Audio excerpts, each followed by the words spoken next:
Well, thank you so much for joining us today. And we have a very interesting topic with some eminent experts.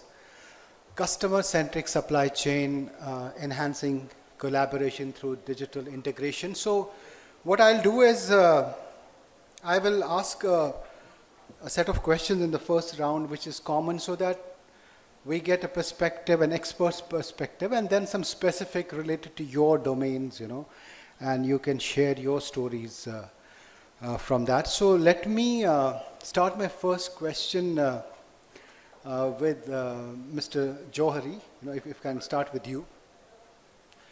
Give me a sense of how does the outlook, a customer-centric outlook, to an industry like supply chain, which is of that scale, fundamentally change things and make them efficient? I mean, if you could begin with this kind of, context.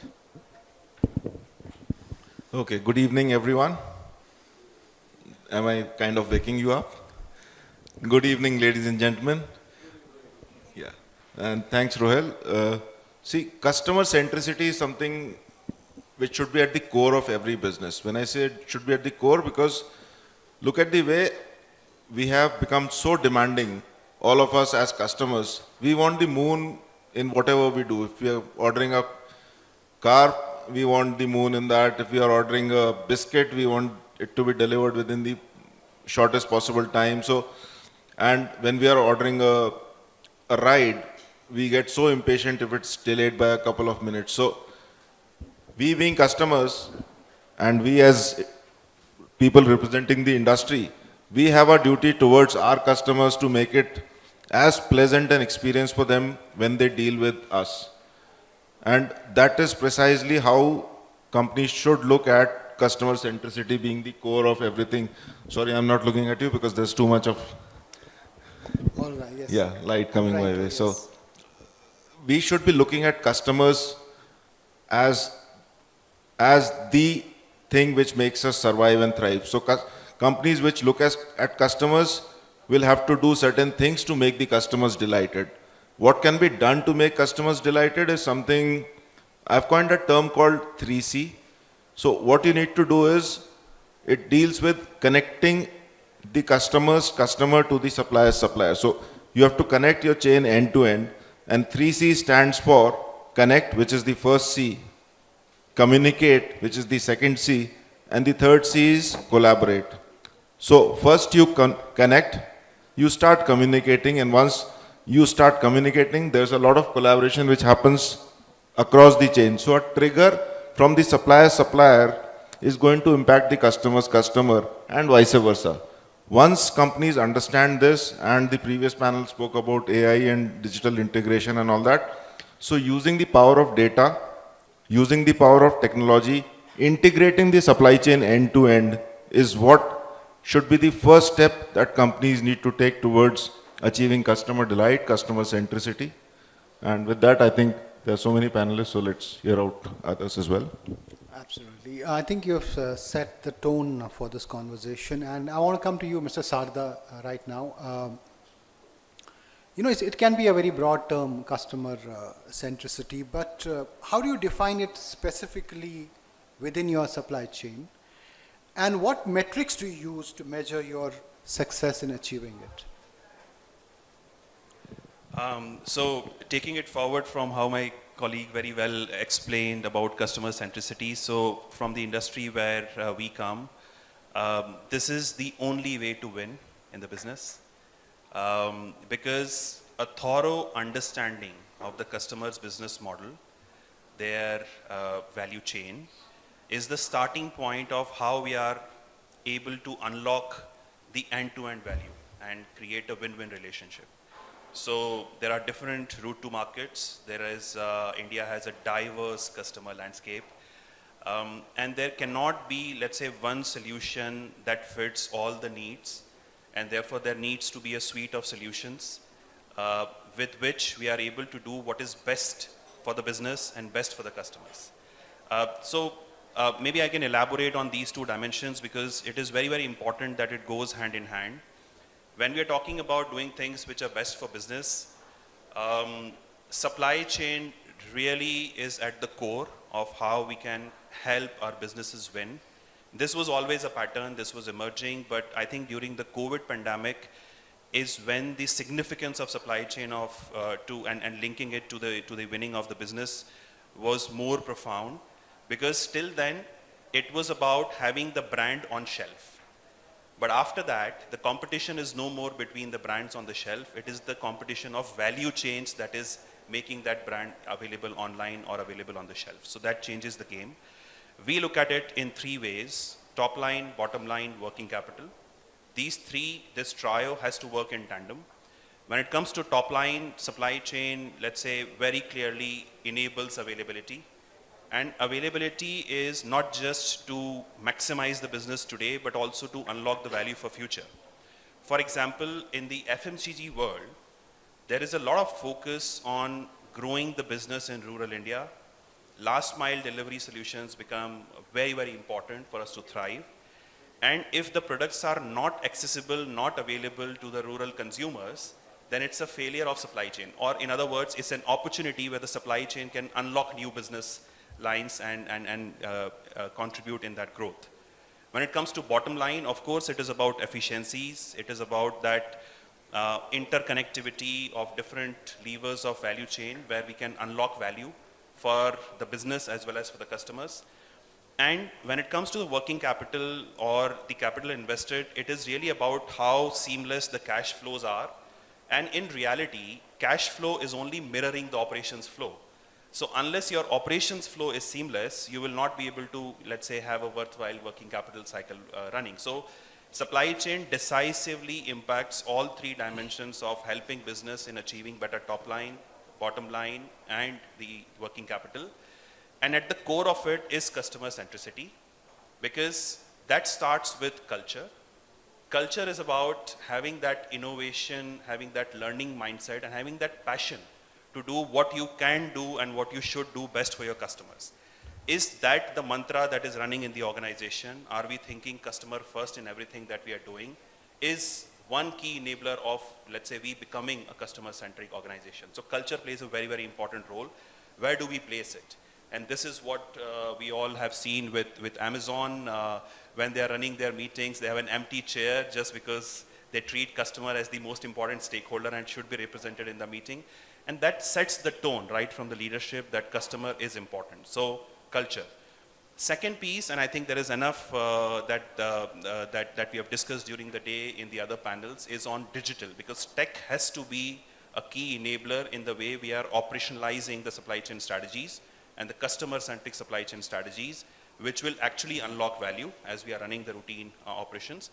And the third, and perhaps the most important dimension, is partnerships. This is what, let's say, at Nestle, we truly value: long-term, meaningful partnerships, relationships wherein you are building foundations on trust and you're doing things which are, let's say, wonderful in the way you're unlocking the overall value. And together, customer and the business is giving the best offering possible to the consumer and delighting the consumer.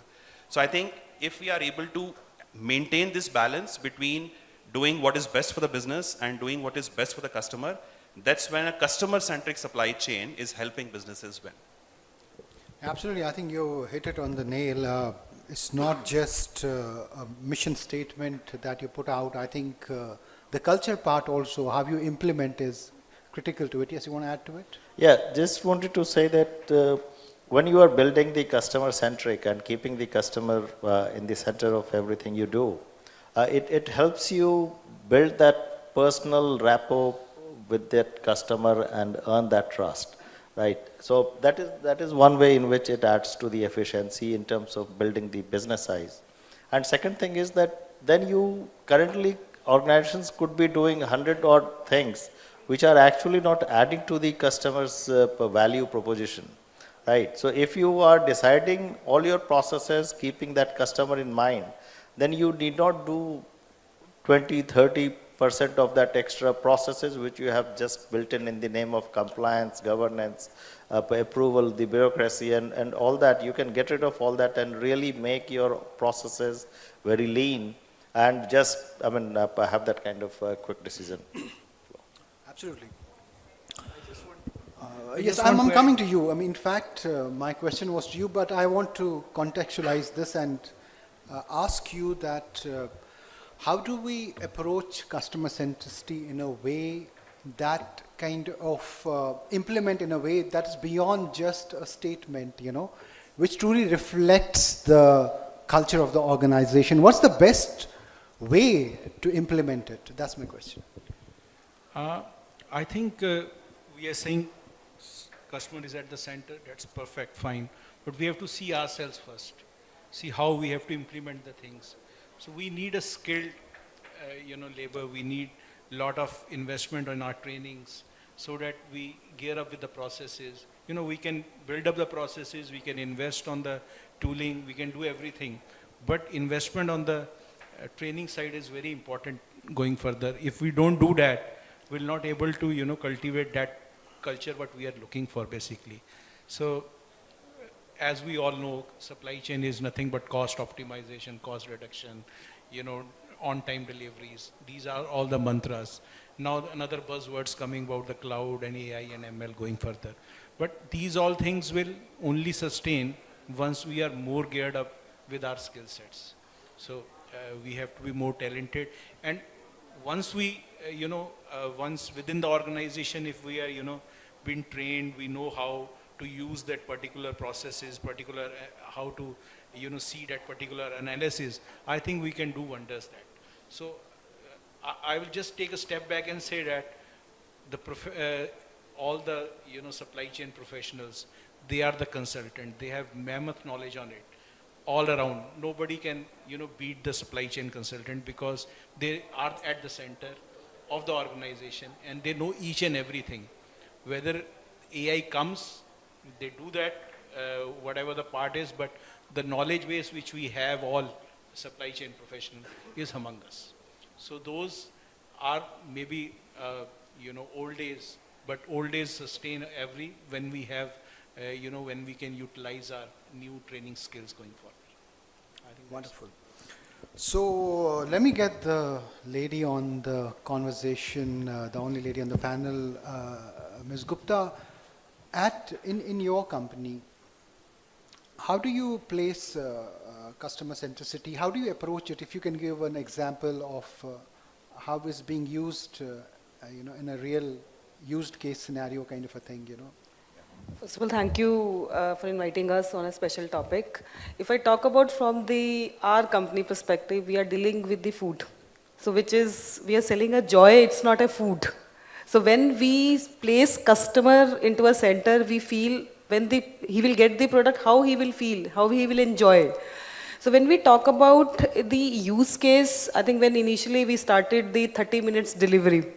So how that will be taken with the customer, can they able to track their order how it's getting prepared? So that was a digitalization use case, which we say is that one of the approach which we have used to map the customer mindset. How the customer will feel if he know that is my pizza getting prepared? Am I able to trap that where that order has reached? How much time is that going to take? So that was keeping the customer into the center, not only from the preparation perspective, but just from the delivery perspective as well. So that's what I say, that's one of the success story for us if we see in terms of the customer. Wonderful. So we have a different perspective, Mr. Agarwal, as outside in the sense, while being inside at the same time. What can businesses improve, to make the strategy more efficient, more impactful, especially with the topic that we're discussing? Yeah. No, thanks for that. And first of all, thanks for inviting us. It's wonderful to be a part of this panel. When we look at supply chains, right, typically we talk about a segmented supply chain strategy these days, right, where we look at products in a segmented way. We look at supply chains in a segmented way. But have we looked at supply chains from a segmented view of horizons? I think that's one thing that we have learned as we work with various organizations, right? So if I look at supply chains evolving over time, right, there are three different horizons that we speak about. One is the long term, right, where you are really preparing to define how much capex you need to invest in, right? That's where, we spoke about all the digitalization, we spoke about AI models and so on. I think that's where, you don't really look at a forecast. You look at how you can manage various scenarios in the long run, right? Often we make the mistake of looking at long term also from the lens of a forecast. It's actually readiness of the supply chain from a scenario standpoint, right? So one is that long term. Second is the midterm, which we are quite, well versed with. That's more of SNOP, which is the operational readiness of the supply chain, right? Where we conduct these monthly meetings, where we have all the statistical models and so on. I think the industry has come a long way when it comes to the midterm. I think technology has also made good headway into the midterm. But as we speak today, the ground reality is the dynamism of the supply chain, which is the immediate term, right? Which is what is happening inside the month. How do you manage execution, right? I believe that's where supply chains need to improve further. How do you bring that agility to sort of, somebody spoke about Amazon, right? So you have all these big billion day events happening, right? You have you have COVID, right? So how do you react to these situations in the immediate term? Is your supply chain agile enough? And to Sir's point, is it interconnected enough, right? Where the customer of customer knows the same thing as the supplier of supplier. Is there a single version of truth across the organization? So that the demand sensing signals can be caught real time, passed on to the entire backend supply chain, while keeping all those KPIs in mind, right? You still have to balance customer centricity with a certain amount of effectiveness and efficiency, right? So this balancing act in the near term and the long term scenario thinking, I think, are perspectives that supply chains need to work on. Wonderful. The last comment for the first conversation, Mr. Gupta, what is DS Group's approach to customer centricity when it comes to supply chains? A bit on that, and then we move to the second part of the digital bit. Yeah, absolutely. So I do agree with the panelist, and I understand that if we talk about the customer-centric, which is very important, when we talk about SCM stands service, cost, and we say measurable. So supply chain, I define it like this only, because we say customer-centric. Whenever we say customer-centric, we need to understand our product itself. If you talk about the DS Group, our flagship brand is Rajni. Rajni is a premium quality brand where every customer expect from us to be fresh product in the market. It should be at a premium quality. So we always focus to deliver the product in same months to a pan shop, and pan shop can be delivered that product to a consumer in a day or two. So if you see on your table, our product is placed pulse, and you can see the back of that hardball toffee that the manufacturing date is at 10th October. This is what our supply chain agile over there.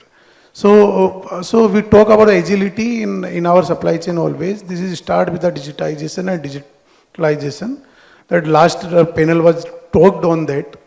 How to analyze the data and how to incorporate the data analyticals into your supply chain. So if I talk about the use case in my organization, recently we implemented a digital tool for forecasting, which is O9. O9 helps us to integrate the forecasting from ASM to national head.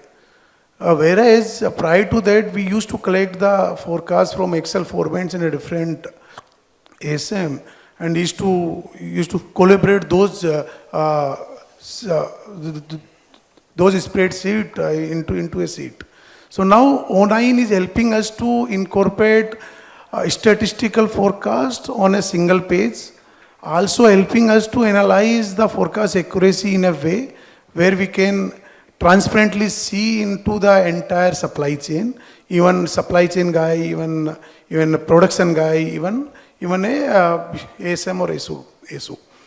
So this is what O9 is helping us as a digital platform.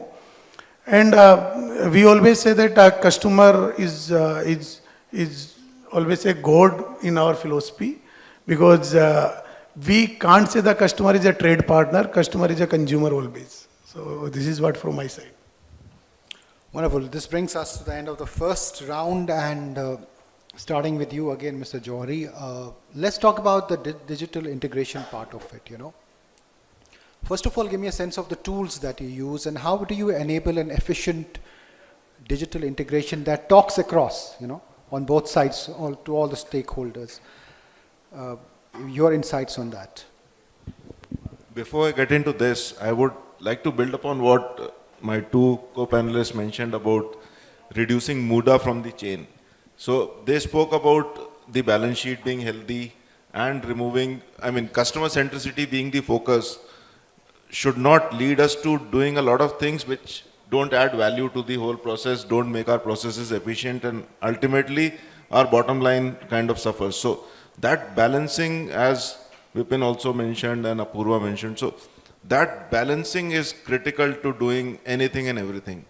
And having said that, as my friend from DS also said, Mahesh, right? Sorry, Mahesh. So interconnected supply chain, obviously making sure that we don't end up creating a lot of non-value added activities or NVAs in the process, that is critical. Now, this makes me bring to the question that you have asked now. So the question is, how do we make sure that the integration happens digitally, right? So first and foremost, companies need to, adopt and embrace digitalization. What is happening is, in fact, Bharat mentioned in the previous panel that people are afraid about IT tools kind of taking away their jobs or impacting the way they work. So these kind of tools, when computers got introduced, say about 30 odd years ago, people felt that the ones who were using typewriters are going to be wished away and they are not going to be there. So the adoption of computers from the typewriter era is something akin which is going to happen from normal way of working to an AI-enabled digitalized way of working. So we have to make sure that AI is not treated as a threat. When we sit in various meetings in our company or wherever I go for forums and all, people are treating AI as a threat. This should be the last time we should think about AI as a threat. AI is an enabler. It's going to make your life simpler. It's going to do a lot of things which you struggle doing. So once you have taught various things, as Mr. Dharmendra mentioned, to your kind of, I've been listening very patiently to all you guys, so drawing ideas from what you guys said. So you have to make sure that your team embraces AI and digital tools. And the best way to go about doing it is, see, we are a lot of old heads here. And I wish we could have a few millennials coming in and joining us on such panels. When I say this... They're watching online. Yeah, so why I would want millennials to participate in these kind of panel discussions is because they are the ones who are going to help us achieve excellence. And when I say excellence, all of us know the terrain. As he also mentioned, we know a lot of stuff. The supply chain guys are the most, I wouldn't say the most intelligent, but since we interface with a lot of other departments, we get to know a lot of stuff which the other departments don't have the luxury of getting into because they don't interface with so many people. A production guy will at best interface only with, say, a purchase guy or a maintenance guy. But we in supply chain interface with logistics providers, in-house people, outside people, suppliers, transporters, you name it, and there is to the power of n as far as our interfaces are concerned. So having said that, there has to be a mix of the old guys and the millennials in the mix. And what's going to happen is, see, if he's the guy who knows the terrain, if it's a rally which is happening, a sub-Saharan car rally which is happening, so he knows the terrain, and the IT guy knows how to do the best kind of maneuvering around the terrain. So he's going to advise the IT guy, the millennial guy, that you do this and all that. So that is going to be the deadly combination wherein the old head or the guy who has the knowledge about various processes and systems, guides the new guy who knows the tech bit. So knowledge of process and systems and technology integrated together is going to be the deadliest combination which companies should realize and adopt. Right. And put in AI into it, that makes it even more deadly. So that is how companies companies need to adopt. I'm sorry to interrupt here. I'm so Sorry. sorry. So we have around I'm 15 very minutes. and I will passionate get- about this, so I I can would have understand, spoken of course. for minutes. And no, the point that you made, that the advantage a supply chain person has, that he has knowledge because he deals with everyone, and that too in a very integral way, not like it's a hands-on kind of an experience. Mr. Sarda, let me bring you in. Let me keep this very simple, and we have 2 to 3 minutes. I would request everyone to stick to that time. What is the most effective way to build a digital integration system that makes the entire supply chain within your organization very efficient? So clearly there are a few dimensions to this. One is the willingness to re-engineer the process, because digital is a layer of how the flow, the physical flow, the information flow, the collaboration will work. And at times, for a company like ours where we have a rich history, sometimes the processes itself needs a re-engineering before you can apply the digital layer. So that's very, very important. And here, technology and the business teams have to work hand in hand, which is why we need the technical experts who are going to give the solution. But they should be in a core group, in a small group where the business people are able to articulate the current problems, what unlocks they are seeking, and how can we, let's say, deliver it with a cutting edge technology or something which is already available, trying a use case, experimenting a bit, and then scale it. So the scalability aspect becomes extremely important, and that's where cross-functional collaboration, because, for example, in Nestle, supply chain is represented in the board. Whatever we do, whether it is downstream or upstream, is always with either the head of sales and the commercial teams or with the head of technical and the manufacturing teams, because truly, supply chain is integrated and embedded in the enterprise-wide operations which are running. So re-engineer the process, don't be shy to re-engineer the process, because there are a lot of hidden opportunities there. And apply tech, but it should not be only a tech team, it has to be a combination of business and tech together in driving the transformation. Don't leave tech to tech alone, right? Okay, Ms. Gupta, give me your expert advice on building a robust digital integration layer on top of your customer-centric approach. Now, my friend says a lot of talk about digital integration. Now, if we talk about digitalization, how that is important. If we are delivering what we are delivering, when we are delivering, how to track that. And how can human track that? That's impossible, because when we talk about us as an industry specific, we deliver pan-India, and from so many Delhi, pizzas and we 30 minutes deliver and- to Kashmir, and then we deliver to the another part of the country. So how do we know where our truck is standing, where our goods are standing? So in that way, digitalization play a very critical role, where you can track from end to end. And it's not only the delivery part, it's from in to out. So these kind of tools brings a lot of integration and then bring a lot of cohesiveness also within the functions, within the customer-centric approach. How should we track the real KPIs? If you're getting an order but you're not able to track whether that is partly delivered, whether that is fully delivered, how to integrate that with your overall mechanism, where the AI and the digitalization play a critical role. So how often do you relook at those, like the technologies, as Mr. Sarda also said, that it's very important to keep relooking at it. How often do you relook at your digital strategy? If we talk about from the strategy perspective, we do have a short-term and the long-term strategy where we see what is coming up into the next 3 months and what is going to come up into next 1 year to 3 years duration. But in a day-to-day basis, that review keeps on happening every month as well, because the kind of industry evolving. What we do today, it's not becoming relevant maybe 3 months later. So strategy perspective, it's every quarter we do review what is currently happening and what kind of changes that will be required. Right. Mr. Verma, you did speak about the tools that you use in your previous response, but now give me a sense of how do you build a very effective mechanism when it comes to digital integration? So if I start with, I just disintegrate into three parts. One is the, pre-purchase, another is the purchase stage, and then is the post stage.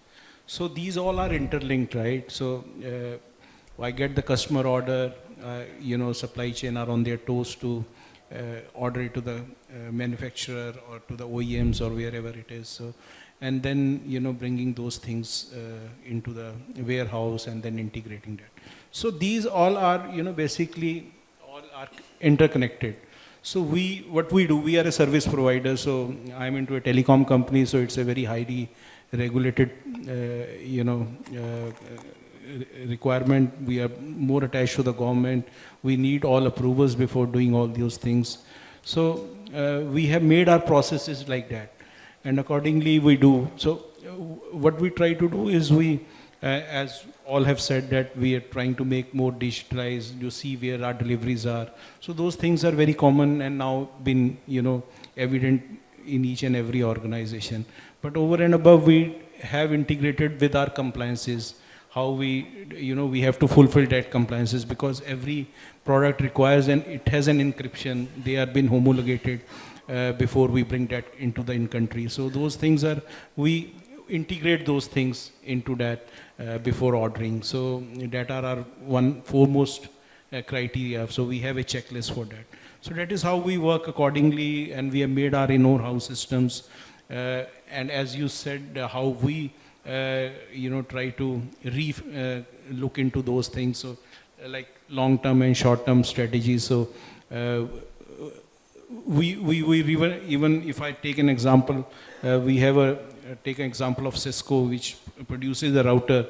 So we go directly to their supply chain. So it's a very big organization, but we go directly into their supply chain and see, because there are a lot of disruptions coming up, and thanks to the COVID, which has really made us more visible, whole supply chain is more visible to the world. So we have been now able to track the things. So I think there are very interesting digital tools which we use going forward as per our requirement.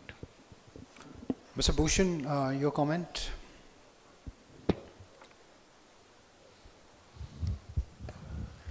I believe, see, technology, you need to see what is relevant. I wouldn't like Ms. Gupta said that, well, we would review it on a, say, quarterly basis and things like that.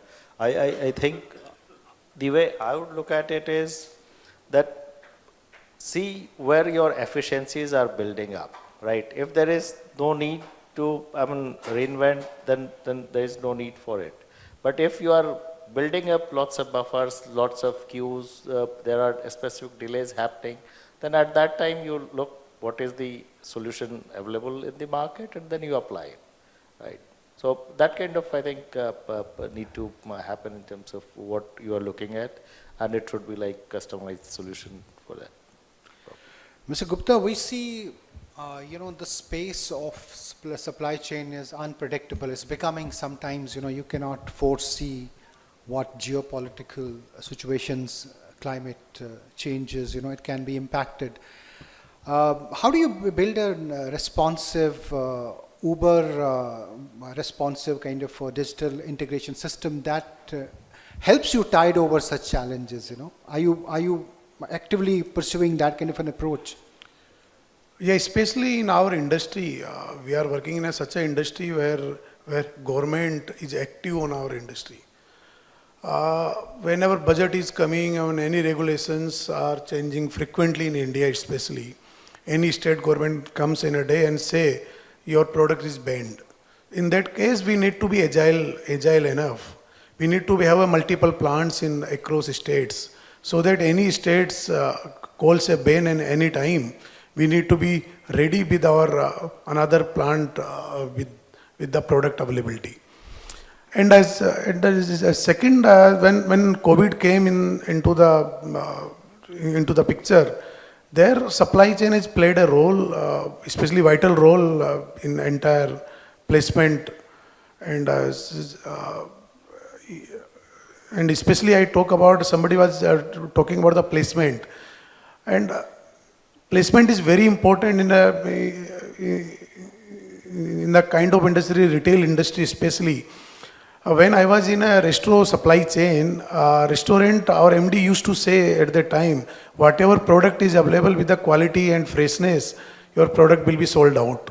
So placement is important in entire chain, especially in the condition of our such a geopolitical environment. Especially wars are happening right now, and changes are there in the world. So we always see to forecast accuracy is important in this entire scene, because your accuracy always depends on your procurement, and that forecast accuracy always helps to procure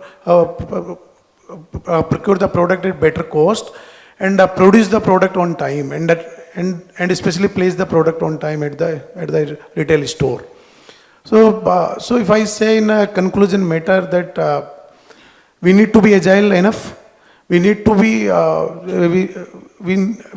we need to be focused on the customers, especially for the service part, and those services has to be monitored in the part of cost. So at what cost you are offering the services. Yeah.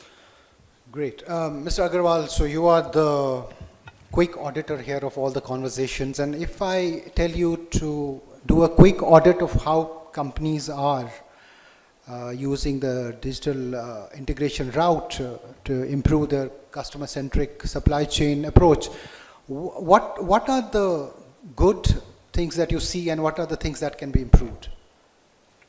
Right. So, see, a lot has been spoken about digital today, right? And the good part is, we are talking about supply chain digital in this forum, right?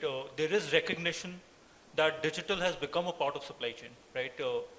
That is good part. People want to invest. In fact, I'll give you a data point. Very interestingly, there was a research, HFS research and EY, where a statistic says that 73% of executives, supply chain executives today, want to invest in something like Gen AI, which is very new, right? Which is a very new technology, but only 7% have successfully done it, right? So on the good side, yes, there is intention to go digital, but on the flip side, how are we looking at the implementation journey, right?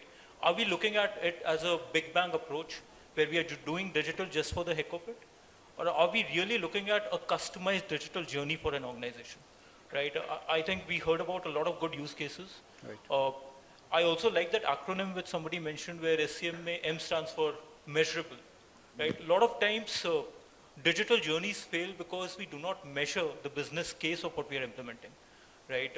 Are we creating a single version of truth in organizations before we sort of even start or onboard onto this big digital journey, right? So don't look at digital just because we want to do digital, but try to look at digital as a way to enhance your customer centricity and efficiency, right? And for that, I believe there have to be change agents within the organization. While I can come in from an outside-in perspective, right, and we can implement digital for you, but for it to become a part of the culture of the organization, there have to be agents of change within the organization, which means that it has to become a part of the KPIs of people, right? That's when they become real change agents. So these are some of the things which we believe we have learned from our experiences where implementation can become a lot better at organizations. And it has to trickle down to every corner of the organization. Yeah. Thanks, Apurva. I think you got me closer to something which we have already done. In my team, 20% of a person's KRA has to be, it's mandatory to have 20% as digitalization in the KRA for all my team members. So they have to take targets on digitalization. Obviously, targets don't just mean targets. They have to execute digitalization. And if we start doing this, look at the kind of transformation that companies can bring about. And it's all in the mind. Digitalization is all in the mind. I can give you an example of, say, 25 years ago when you used to have those dial-up connections for internet. At that point of time, I was with Tata Motors, I used to get a lot of material from Pune to Jamshedpur. And as Rajni also mentioned, we need to keep a track of where the material is. We didn't have a clue as to where the material was in the 7 or 10 days of transit. There's a company called VI E-Trans. they came up to me and said that we are going to give you a solution wherein you'll get a trigger as to when the material is where. I said, you must be joking. He said, no, we are going to give you a solution. And the solution was, when the truck used to move out of Pune plant, they used to swipe or fill in all the information in a swipe card. All this guy, the truck driver, had to fill up diesel at the HPCL petrol pumps. The moment he went to the HPCL petrol pumps, getting the diesel filled, he just had to hand over the card for the transaction. And the transaction also led to assessment of the data in that card, and a trigger mail used to come to me and my team. And this is somewhere in the late 90s. Can you imagine this? So it's all in the mind.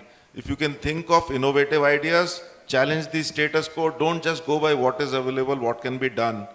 And this is how it is. Right. So I can see Aditya around me, which means that we cannot extend it further, but thank you so much for sharing your thoughts. Quick conversation, but a lot said here. Thank you all for your time.